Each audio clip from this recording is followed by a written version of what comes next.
came over the top there, and we saw what looked like, and I gotta say it the way, like Chewbacca from Star Wars. I know it's crazy, but only Chewbacca would have been skinny, right? So. Hello, and welcome to Modern Explorer, The Interviews. This is Glenn Norberg. Today, I will be talking with Shawn LaGue, a resident of Buena Vista, Colorado.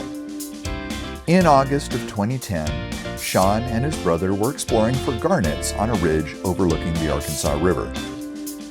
They looked down towards the river and saw something they never expected to see just a few hundred yards away. If you enjoy these interviews, be sure to subscribe. Also, if you or anyone you know would like to share an encounter, email us at encounters@modernexplorer.me. So sit back, relax, watch, and listen to Shawn recount his experience.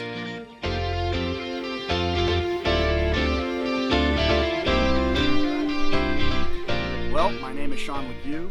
I moved out here in 2006. My brother came out for a visit, one of my brothers from back east, and wanted to do some quick day hike / rock hounding in the area. So we did. This is close to where I live. And well, when we were here, we were at the very top of that rocky cliff up that way. It's called Ruby Mountain. So when we got to the very peak and we had looked down, this is the spot from here to the river within this probably 30-foot area.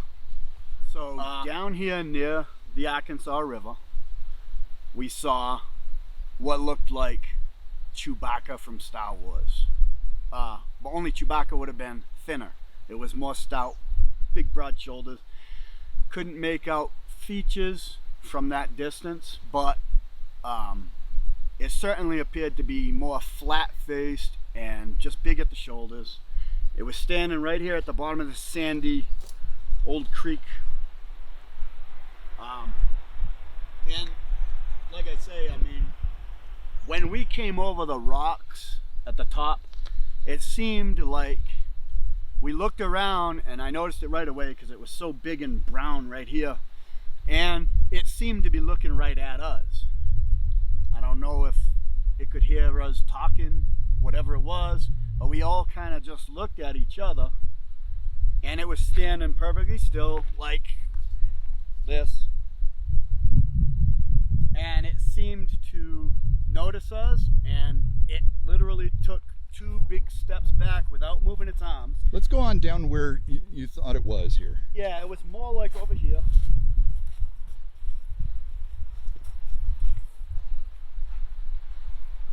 This brushy area, and full view of us standing sort of straight like this, and almost as if it didn't want to be noticed like a human would do. It didn't even move its arms. It just took, 2 big steps backwards, and it was gone. From my view anyway, I couldn't see it. And so these junipers up here, probably between that bush and those junipers. Between this cut, yeah, and where my angle was, it was here in this area. And like I said, it took just 2 steps, which this is a hill. Let me back up here to try and get a. So go ahead and step back. Let's try and get the block. Can you get to this point? If I take a couple steps back, I'm yeah, just getting into the brush. But this thing was 2 steps back and it was gone. Sure. So, I mean, I'm figuring the stride must have been pretty big, because then yeah, we would lose the view. Probably by this point here, we'd lose the view. Yep. I mean, of course, 10 years ago, this might have been a little more, and it was summertime, so there was leaves, Okay. Yeah. Well, and so that, just that distance right there is 15 feet. It was 2 steps. I remember seeing that. I distinctly remember it not moving its arms, and it was like 1, 2, and it was out of view.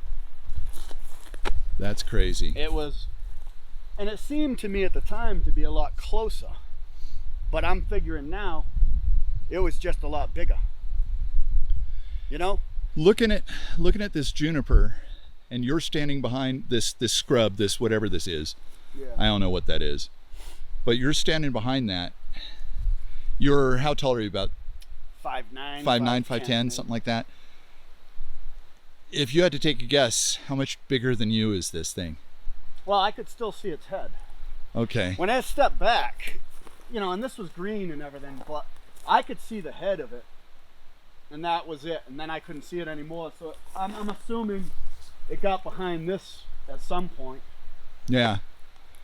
I mean, yeah. Once you get into if these, I had to guess, and it's only a guess, it had to be 9 or 10 feet tall. I mean, for me to still see the head. Yeah. So, you said real broad shoulder. What color was this thing? It was brownish, like an auburn or a. It was a lighter brown. It wasn't very dark.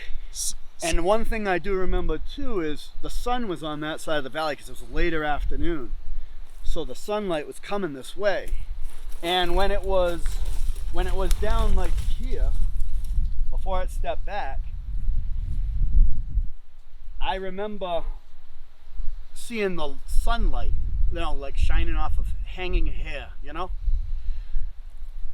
And then I thought to myself, well, I mean, it's earlier in August, and it's not a hunting season yet. It can't be a guy in a ghillie suit, because I own ghillie suits, and they're not one color, you know. And they don't. I just, me and my brother stood there and we stared at it. It was only a few seconds, and it was just like this, looking right back at us.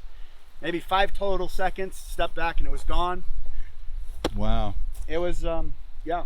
It was just that simple. Now we're here, I'm going to try and rotate this around without the camera messing it up. We're here, there's a trailer park right there. Yeah. That's how close we are to the river. There's a trailer park right there. It's crazy that it was this close.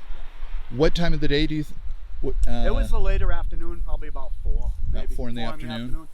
Yeah. Summertime. Summertime, rafts going down the Arkansas River.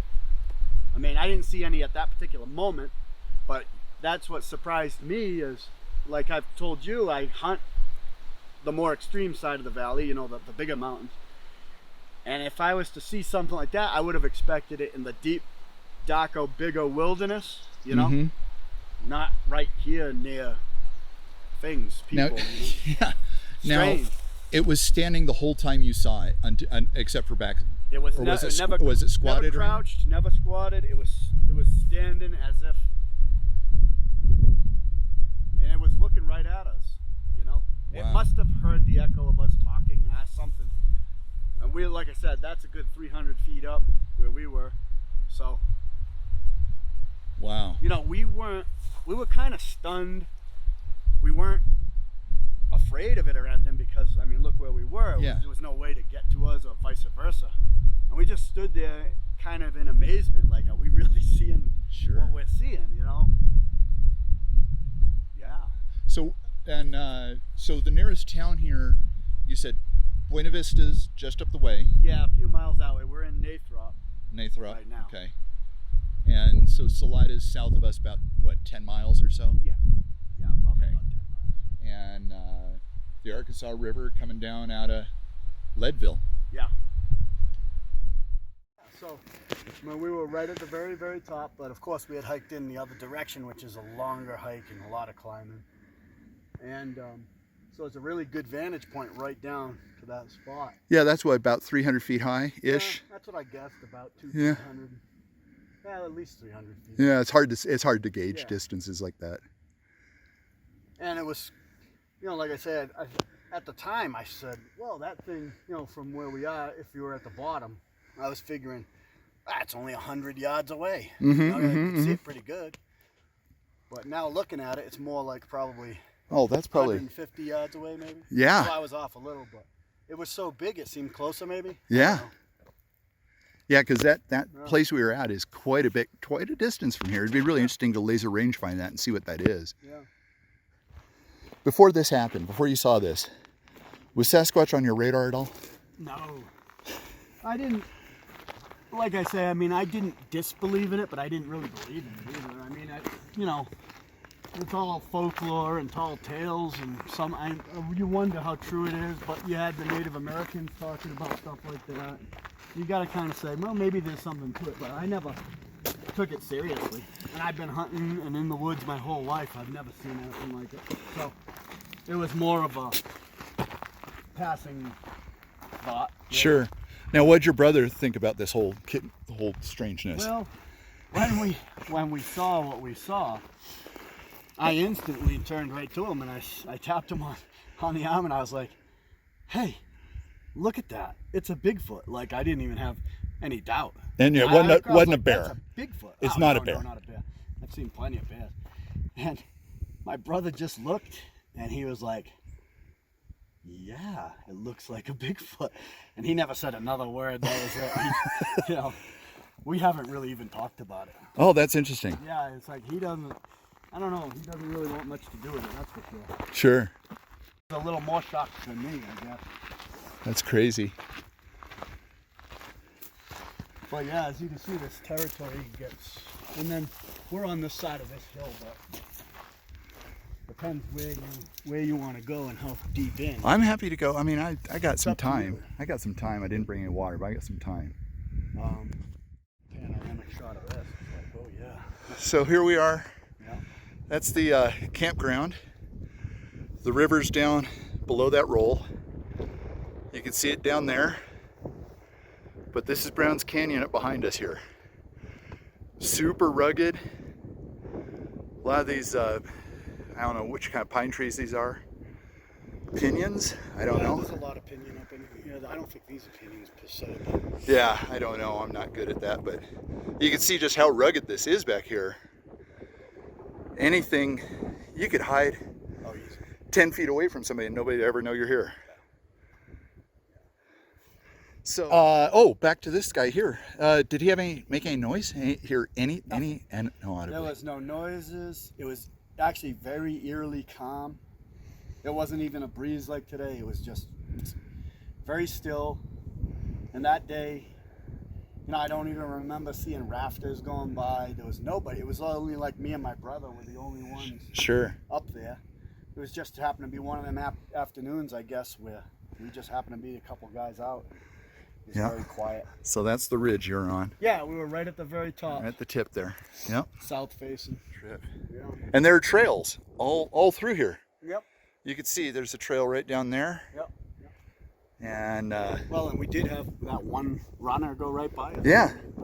And there's that trail. It's not like people are not in here. Yeah. But there is enough wilderness also.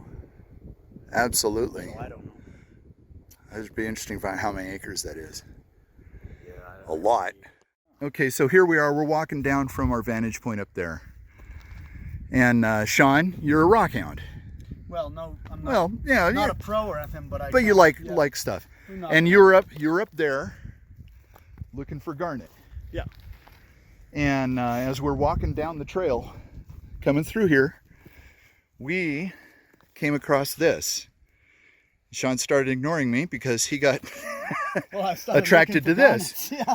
I was like, but this is the kind of rock they're usually in. You know? But up there, not the down. curious thing is, this rock is not here. There's some more big ones. Okay, wait a second. There's some big ones here, but you look up there, that's not the same type of stone. No, it's not. That's why I know it's strange. These are big rocks. Almost like these were brought here because it's usually going to be on that side of this draw. They're all up and in there. Like they were brought here. Yeah. And broken up. I don't see any other. And broken up from here. Now this rock here, this has got to be, I don't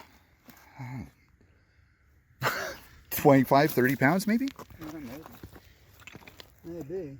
It's weird that they're over here, but I don't know. I mean, who knows? But all the garnets have been broken out of it. Yeah, it looks like somebody was breaking it up to see if there was garnets. I don't know. Maybe we're wrong. Maybe I don't know. Right. I don't know. I'm no expert. But it's curious that there are rocks. Because they were so chalky looking. They're so broken up. Else around. And it's curious that there are rocks right here. Yeah. And it's obviously somebody busted this up. Yeah. That's not. Yeah, somebody was either smacking them off of these harder rocks maybe or I don't know. Boy. I don't, and again, they do. It almost looks like these rocks on the inside. Maybe that kind of stone, doesn't it? Look. Yeah, how it does, huh? Maybe it is. Maybe it is normal. I didn't know that though. That's curious, huh? Well, wait a second. But this is, looking at this. Strange. Looking at this. This is all this type of rock, but Oh, that's not. That's granite right there. yeah, that stuff's different. That's very different. Oh, dude, look, there's a pile right there. Yeah, maybe it is natural. I'm not, like I said, I'm no expert. But Just kind of know the kind of rock to chisel into. that, I'm not trying to be weird, but that looks busted up. Yeah. Yeah, almost like somebody would take it on these bigger rocks and break it to see if something's in it. I don't know. I don't. Do you see any scars on the? No, and you would think. You would think you'd see a scar. You know, yeah, you would think if I huck this at this. Wait. Yeah, I mean, you see a little bit of it. Anyway, that looks like a big. That looks like it could be a scar, but it's also. But I see a little bit of white stuff right there. This big hunk right here, and this is all I got out of it. Okay. Tell. And that'll erode away. Yeah, 1 or 2 rainstorms will be gone. I'm out of I'm out of spit, but yeah, that's gone. Wow, but yeah, there's a bounce scar. Yeah. Right there and there. Yeah. I'm curious though. Here we are down at the bottom. We're just up there, and that's, what do you call that rock? That ruby. Whole bit is called Ruby Mountain. Ruby Mountain. That's That point, that white type of stone. You could see this over here is that. It looks like a hotter. It's a rock, granite. It's a granite type of thing. Yeah. Right. But what we found up there looks like it came from over there. So, what do you think? What do you think you saw? Or tell me what you think about this whole thing. Well, what I think at the end of the day is it was definitely a Bigfoot to me. I mean, I know bears, I know everything else. Been in the woods my whole life. So it was definitely one of them creatures. And after reflecting on it for years, because years have gone by, it seems very smart. It's intelligent. It's not a stupid monkey. You know what I mean? Yeah. Just the way the reaction, the body language of it, seeming that it knew we saw it and it was trying to minimize its movement. It seemed intelligent enough. From hundreds of yards away. Yeah. And like I said, I mean, I normally don't ever come out into the woods without a sidearm. Yeah. We have mountain lions and things can happen out here, whatever. But I had my 45 on me that day, and I remember thinking this to myself. I said, boy, if that thing was closer and if it was aggressive or coming at me, I remember looking at it saying my 45 would probably feel like bee stings to this thing. I mean, it was so burly, and I was like, if I shot that thing, I would only make it angry. Yeah. You know? And I would probably like pull my arms and legs. Yeah. That's what thoughts And then then you get in the newspaper. Something happened. Yeah, it'd be like somebody went missing and we never found him. I don't know. But it seemed intelligent to me anyway. And not something I would shoot, I don't think. You know? Like, I was more amazed at it. We just stared at it. It was only 4 or 5 seconds tops probably, but it was more amazing than anything else. I was amazed I was actually seeing what I was seeing, you know? Do you, I mean, people talk about being a monkey, or, you know, other people talk about it being part Indian, you know, or like a crossbreed, or, you know, because a lot of the tribes talk about that. Do you have any thoughts about that? No, I never really put too much thought into them things, but it seems more on a human. It seems more human than it would be monkey to me. You know what was crazy is really interesting when we found that rock up the top of the hill, and you talked to the lady at the rock shop. What'd she call the garnets? Indian tears. Indian tears. Yeah. It just struck me, and all this kind of going together. I just wonder if that rock got busted out to find these garnets, that they mean something to. Oh, I don't. Yeah. You know. I thought I didn't have that. That's what. Who knows? Exactly. No, I don't know. I mean, a lot of things I didn't think were possible are possible. Well, Shawn, thank you so much. I really appreciate it. It's a weird world, and who knows who knows? I mean, Yeah, nobody, everybody's. I hope I see. I would love to see another one. I would love to because, from now. I mean, back then I would never take my phone or anything into the wilderness. Never. Yeah. I would never do that. And now I don't leave home without it because I always think to myself, what if you had that chance to whip out the camera and get at least a picture or something. Yeah. Yeah. I would love to see another one. I don't want to see one up close though. Yeah. I like that vantage point I had. Well, Shawn and his brother's experience is just one of many encounter stories, this time along the Arkansas River here in Colorado. As we gather these testimonies, it's becoming even more apparent that the Sasquatch phenomenon is very real here in Colorado. I would like to thank Shawn for taking time and sharing his experience. If you or anyone you know would like to tell their story, whether it's from Fremont County or somewhere else in Colorado, or anywhere else in the world for that matter, please email us at encounters@modernexplorer.me. We would be happy to document your experience. You can remain anonymous if you would prefer. We just want the stories documented. There's something going on.